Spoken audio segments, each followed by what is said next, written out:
காலையில் தூய்மையான காற்றைச் சுவாசிப்பதால் நுரையீரல் வலுவடையும். ஆஸ்துமா, சைனஸ் போன்ற பிரச்சினைகள் நெருங்காது. அதிகாலையில் மூச்சுப் பயிற்சி, யோகா செய்வது உடலில் உள்ள அனைத்து உறுப்புகளுக்கும் நலம் பயக்கும். அதிகாலையில் மூளை நரம்பு இயக்கங்கள் சீராகச் செயல்படும். மூளை சுறுசுறுப்பாக இயங்கும். இதனால் தன்னம்பிக்கையும் உற்சாகமும் அதிகரிக்கும். அதிகாலையில் எழுவதால் மன அழுத்தம் குறையும். அன்றைய நாளில் என்னென்ன வேலைகள் இருக்கின்றன, அவற்றில் எவற்றை, எப்போது, எங்கே, எப்படி முடிப்பது என எளிதாக திட்டமிட முடியும். உடற்பயிற்சி செய்ய நேரம் ஒதுக்க முடியும்.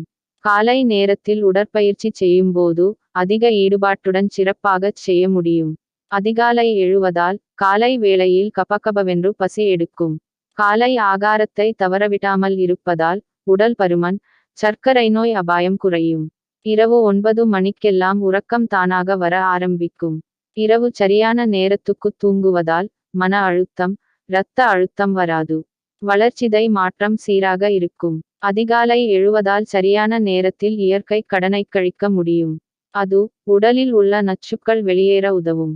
நச்சுக்கள் சீராக வெளியேறுவதால் சிறுநீர், கல்லீரல், பெருங்குடல் போன்ற உறுப்புகள் சீராக இயங்கும். உடல்நலனுக்கு மட்டுமல்ல, மனநலனுக்கும் அதிகாலையில் எழுவது சிறந்தது.